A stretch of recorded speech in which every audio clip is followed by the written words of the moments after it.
Pull this weed out of the ground, dry it, and a herb supplier will hand you around $40 a pound for it. But try to sell it as something a person can eat, and you have just broken the law. The FDA pulled it off the shelves back in 2001. Britain banned it, so did Canada, Germany, and Australia. And here is the strange part. In the Amish farm country of Lancaster County, Pennsylvania, there are gardens where this very plant has grown in the same quiet corner for generations. On purpose. Prized.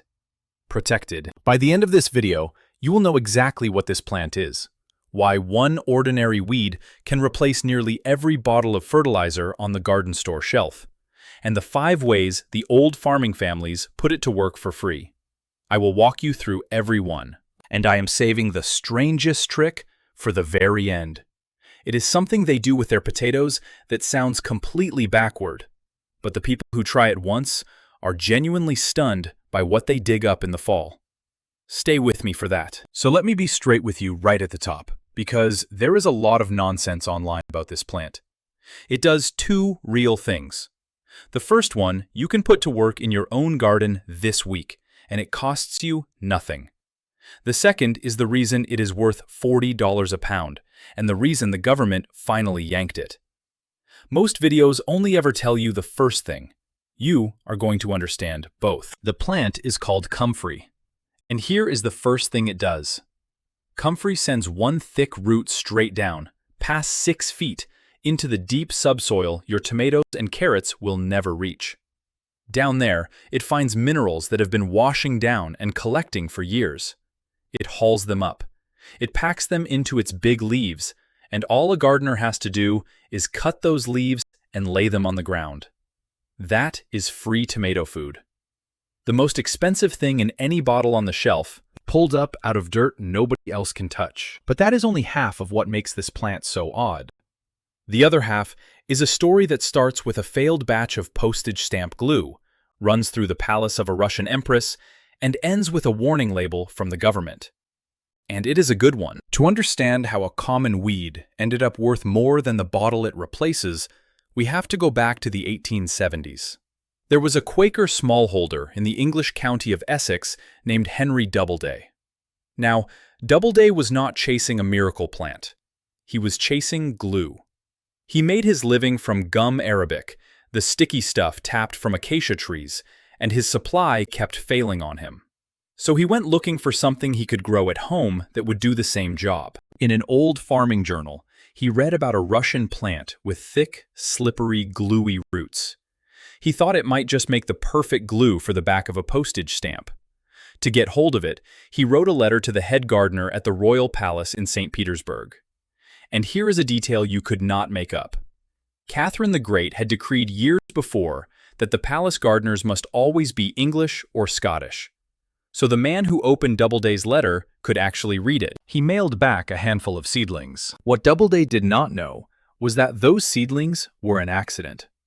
The palace gardener had planted a blue-flowered comfrey from the Caucasus Mountains right next to a common cream-colored one.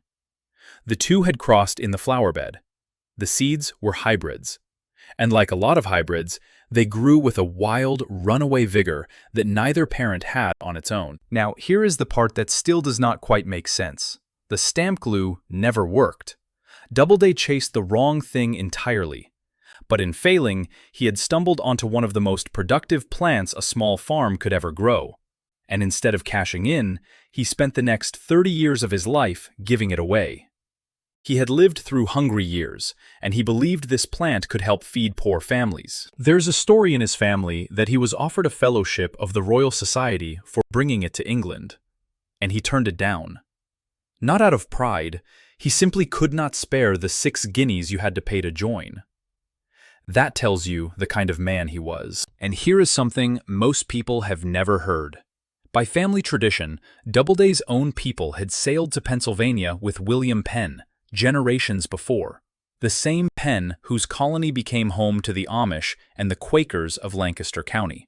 So the thread you are following runs straight from a failed glue experiment through a Russian flower bed to the American farm country where these gardeners grow it today. We are not even halfway through the story, And the most useful part is still ahead. Hold on, because there is a number coming up you must get right, or this whole thing goes sideways on you. For about 60 years after Doubleday died, comfrey mostly sat quiet. Then, in the 1950s, a man named Lawrence Hills picked up where he left off. Hills became, by every account, the world authority on this single plant. He founded a research group and named it after the old Quaker. Then he rented a small plot in a village called Bocking for the grand sum of £10 a year, and did something nobody had bothered to do. He gathered comfrey strains from farms all over Britain and tested them side by side for 5 solid years. He ended up with about 30 distinct varieties, numbered one after another. Bocking 1, Bocking 2, on down the line. And one stood head and shoulders above the rest. Bocking number 14. Hold on to that number.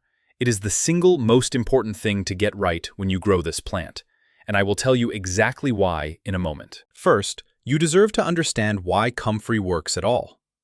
Most of your vegetables feed in just the top foot of soil. That is where their roots live, and that is where they fight each other for whatever happens to be there. Comfrey does not play that game.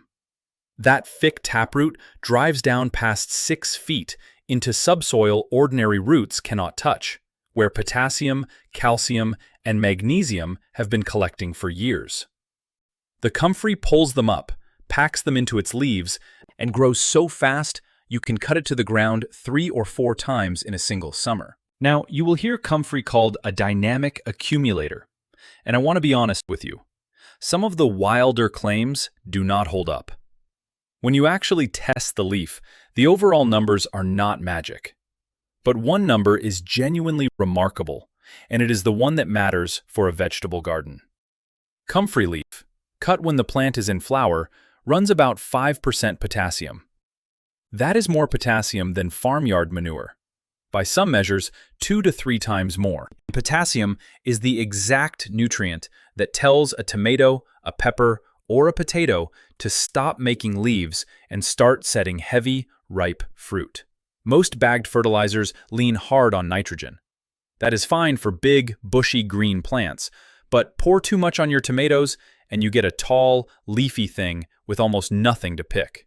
Comfrey leans the other way, toward the potassium that flips a plant over into flowering and fruiting. That is the whole difference between a handsome plant and a full basket. So when an Amish gardener works an armful of comfrey in around the tomatoes, that is not folklore. That is a free, homegrown dose of the most expensive thing in a bottle. The plant did the digging. All they did was cut the leaves. Now, that $40 price tag comes from comfrey's second life. Its old country name is knitbone. The Latin name means to grow together. For thousands of years, people mashed the leaves and root into a poultice and bound it over sprains, bruises, and broken bones. And it was not pure superstition. The root is loaded with a compound called allantoin, which tells cells to multiply and tissue to rebuild.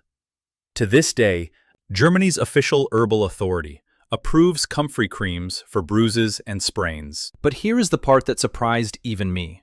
That same root carries another set of compounds that quietly scar the liver when you swallow them. People used to brew the leaves into a tea and drink it for years on end, and the damage built up slowly until it was done. That is why, in 2001, the FDA ordered every comfrey supplement in America off the shelf. So the plant truly is restricted, and it truly is worth money by the pound. The Amish just never cared about either. They send it straight into the ground to feed everything else. Now let me get your comfrey planted, because there are 5 things they do with it, and the season is not getting any longer. The first thing, and the most important by a mile, is choosing the right kind. This is where almost everyone goes wrong. Wild comfrey sets seed and spreads like a grass fire.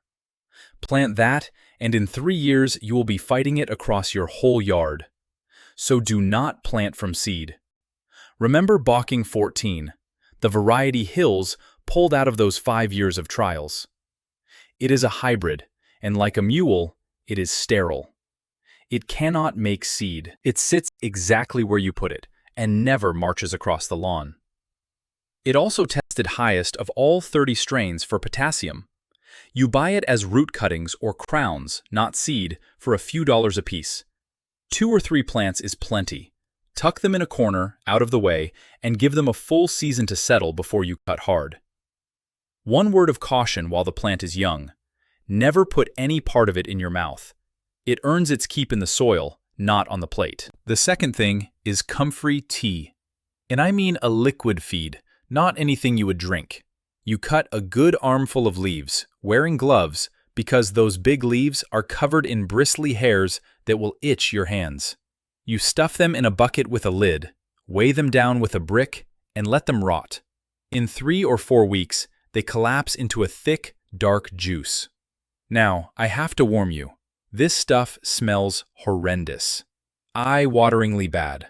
Keep that bucket well downwind of the house. But that black, evil-smelling liquid is gold for your plants. You water it down, roughly 1 part juice to 10 parts water, until it looks like weak tea, and you pour it around your tomatoes and peppers every week or 2 once they flower. Folks who do this swear their plants stand loaded in August, while the neighbors are yellowing out. The third thing takes no work at all, and it will make you feel foolish for ever buying a bag of mulch. It is called chop and drop. 3 or 4 times a season, you cut your comfrey down to a few inches, and you lay the leaves right on the soil around your other plants, like a blanket. You do not compost it first. You do not haul it anywhere. The leaves have so little woody fiber that they melt into the ground in a couple of weeks, feeding the worms and handing every one of those deep-mined minerals straight to your vegetables. It is the laziest, most effective feeding you will ever do. The fourth thing solves a problem every gardener knows. A compost pile that just sits there, cold and slimy, refusing to break down. A few handfuls of comfrey leaves layered into that heap act like a starter motor. Because they rot so fast and so hot, they kick the whole pile into gear and pull the rest of your scraps down with them. Old-timers call comfrey a compost activator. That is exactly what it does. 1 plant in the corner, and your compost finally starts behaving. And now, the trick I promised you at the very start. The 5th thing is the potato trench, and this is the one the Amish swear by. When you plant your seed potatoes in spring, before you cover them over, lay a thick line of fresh comfrey leaves right in the bottom of the trench, underneath the potatoes. As the potatoes grow, those leaves break down directly beneath the roots, releasing their potassium exactly when and where the tubers need it most, while they are swelling underground. Potatoes are hungrier for potassium than almost anything else you can grow. This puts the feed right at their feet. People who try it the first time are genuinely shocked at the size of what they dig up in the fall. That is the whole system. 5 uses, 1 plant, and not a dollar spent after the first crowns go in. And I will be honest with you, we were skeptical too. We planted 2 crowns of Bocking 14 in a back corner 3 springs ago, expecting to babysit them. That first summer, not much happened. But the second year, they came roaring up. We have not bought a bottle of tomato feed since. And the first time we lined a potato trench with those leaves and dug up the crop in the fall, they were the biggest potatoes we had ever grown. We just stood there in the dirt, laughing. The answer had been sitting in that corner the whole time. Free. Asking for nothing. That is really the heart of it. The garden companies sell you the idea that good soil comes in a bag, that you buy it new every spring. The old families never believed that. They watched one stubborn weed pull treasure out of the deep earth and hand it over for the cost of a little patience. So here is what to do. Get 2 or 3 crowns of Bocking 14, never the seeding kind, and plant them somewhere out of the way this season. Give them a year to root down, then start cutting and use those leaves every way I showed you. Now I am curious about one thing. Do you already have comfrey growing somewhere in your garden, or is this the first you have heard of it? Tell me below. I read every comment.